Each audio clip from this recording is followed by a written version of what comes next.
All right, so sheds.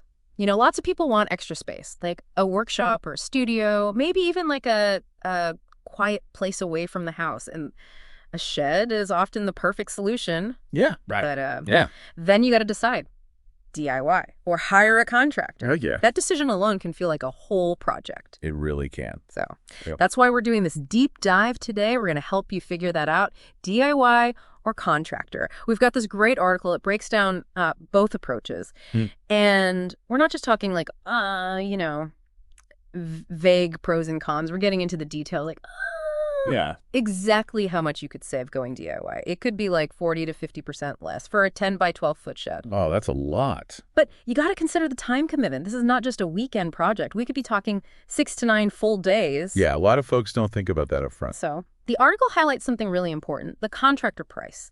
It's not just about materials. It includes stuff like labor, their expertise, the equipment, even managing the whole project, and things like warranties and insurance. Yeah, all that's built in. So before you jump on those DIY savings, let's break down what you get and what you don't get with each approach. Sounds good. So for a 10 by 12 shed, just materials alone, DIY, we're talking lumber, roofing, foundation. That'll run you at like $1,500, $2,000. Yeah, somewhere there. But hire a contractor. You're looking at $3,000 to $4,000. So now I'm curious, is that extra money really just paying for convenience? Or is there more to it? Well, it's easy to look at that price gap Mm-hmm. and think, I could just do that myself. But you got to think about Well, what that extra money is getting you. like what? Okay, so Yeah. you're not just paying for I can't. swinging a hammer. Right. You're also paying for their knowledge Okay. with building codes. That stuff can get tricky. Yeah, I wouldn't even know where to start. And they can spot problems before they get expensive. So you're They're saying... preventing headaches. Gotcha. Plus, they have access to tools and materials. That you might not. That's true, yeah. Okay, so maybe it's not just about the sticker price. But let's be real. Some people are pretty handy. Oh, yeah, for sure. Maybe they've got some construction experience. Or they're just good at figuring things out. So if you can handle it yourself, isn't that extra money better in your pocket? Well, absolutely, if you've got the skills. No. And the time. Time. And that's where it gets interesting. Okay. This article says, a DIY shed could take 6 to 9 days. And that's assuming everything goes perfectly. Good weather, no problems. Wow. So think about it. How many full days can you realistically dedicate to this? You're right. It's easy to underestimate that. 6 to 9 days. That's not just a weekend thing. No, it's not. And what if you run into bad weather? Or Yeah. you hit a snag and need to figure something out? It happens all the time. A quick shed project could turn into months. Easily. So, And that's assuming you've got the skills to solve those problems. right, like what kinds of problems? Well, you got to think about things like Yeah. the foundation. It needs to be solid. Handle the weight of the shed Mm-hmm. and the soil conditions. It's not just throwing down some concrete blocks. Nope. Got to consider frost lines, drainage, Oh, wow. and then there's the framing. framing. Getting those walls square, making sure everything is structurally sound. Oh, yeah. That takes practice. So even if I'm feeling confident about my DIY skills, it's worth really thinking about those skills. Like, if I don't know anything about foundations, maybe I shouldn't try to do that myself. Right. It's about being honest with yourself. Ambition is great, Yeah. but you got to be realistic too. Yeah, for sure. So DIY can be rewarding. No. But it's important to know your limits. Exactly. And it sounds like the decision, DIY or contractor, it comes down to more than just cost and time. It really does. So what are some of those other things, the less tangible stuff? Well, the article talks about the DIY side. You get that satisfaction of building something with your own hands. Like that I built this feeling. Yeah, exactly. I get that. And then there's the practical side too. You're learning valuable skills. Oh, yeah. Skills you can use for other projects. Around the house, yeah. And let's not forget the control.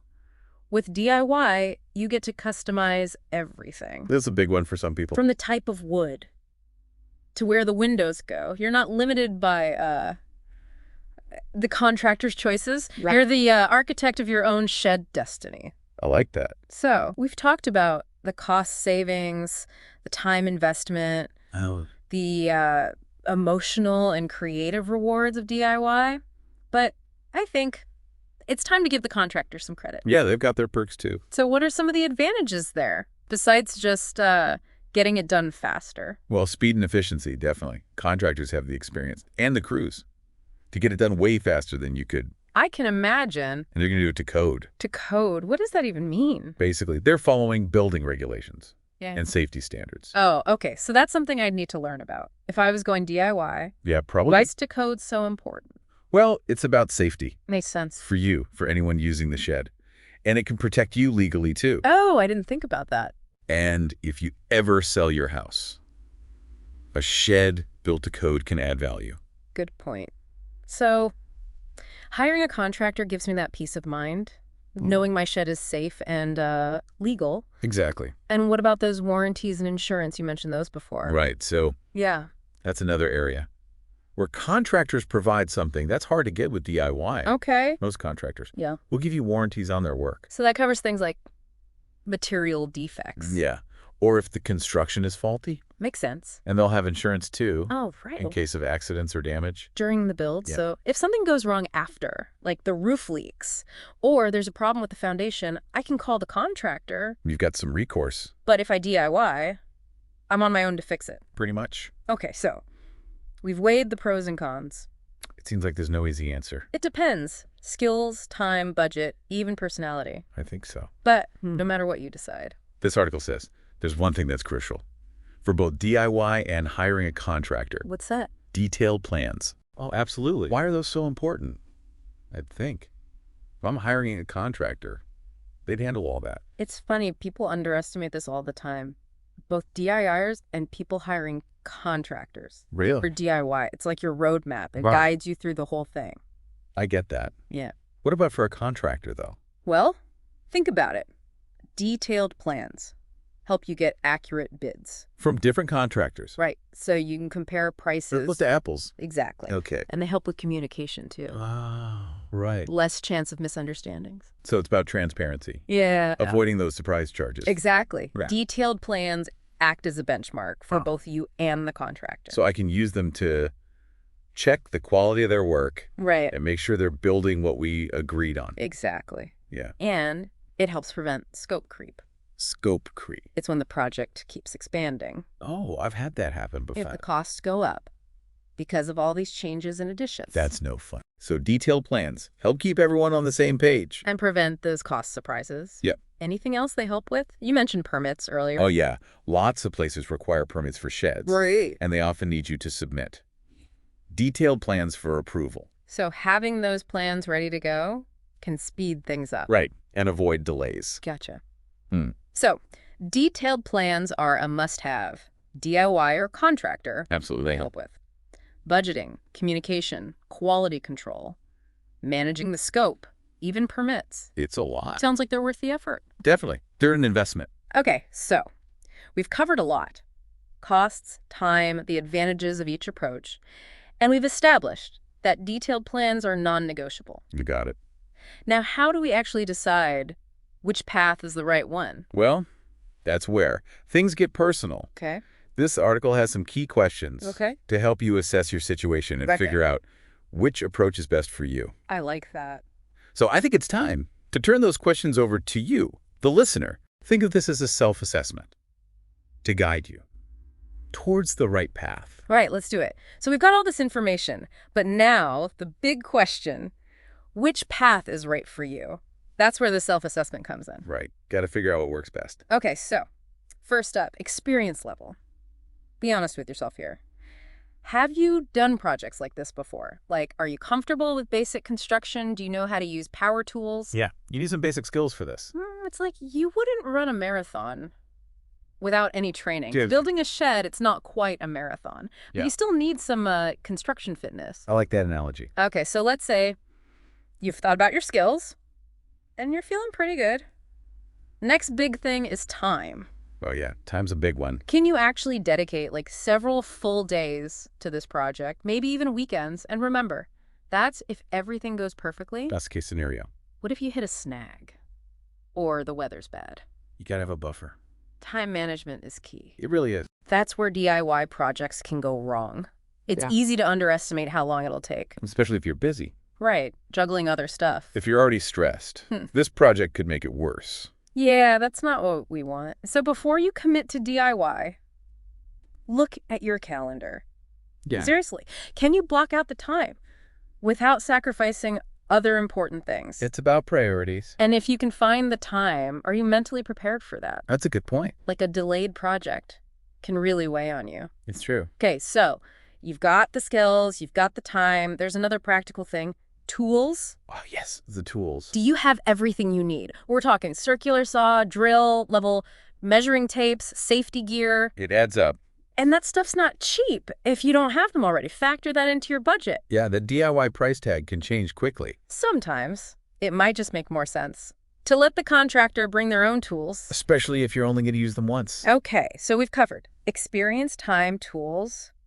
What about the physical part of this? This is hard work, right? Oh, yeah, it's a workout. Don't underestimate that. You'll be lifting heavy stuff, working at heights, bending, crouching, on your feet for hours. If you're not used to that, it can be tough. You don't want to end up with a half-built shed and a backache. No, definitely not. So be realistic about your physical abilities and any limitations you might have. Good advice. Okay, last thing.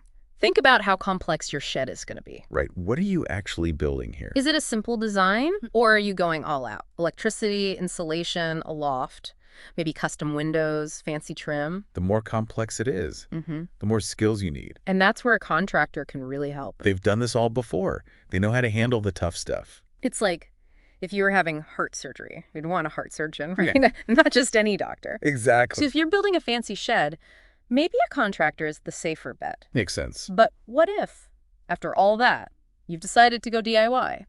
You've got the skills, the time, the tools, and you're ready to go. Awesome. What advice does the article have for those brave souls? Well, it says, be prepared and be willing to learn. Okay.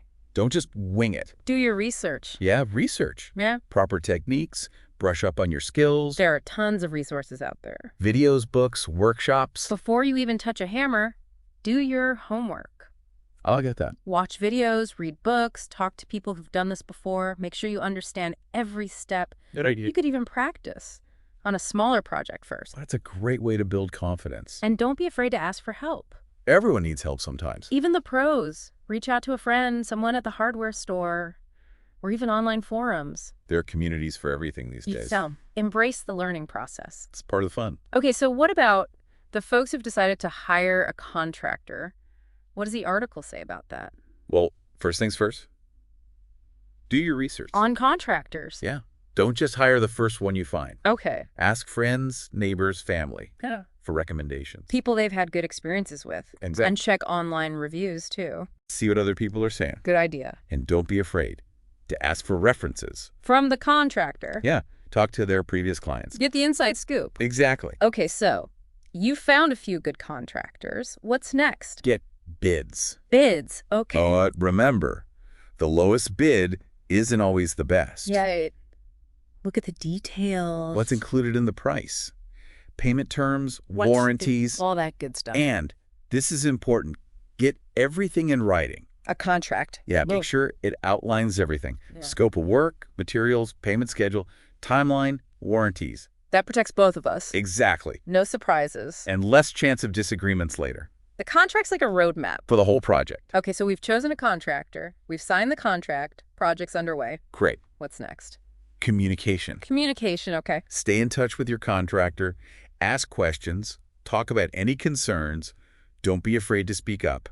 Be an active participant. Exactly. It's my shed, after all. I have a right to know what's going on. A good contractor will appreciate that. They'll keep me updated. And they'll welcome your feedback. Open communication is key. It builds trust. And hopefully a better shed. Exactly. Okay, so we've talked about all the factors to consider.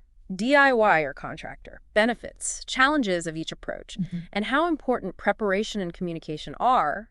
We've covered a lot. But what if there's another option, like a way to combine the best of both worlds? Oh, interesting. What about that hybrid approach we mentioned?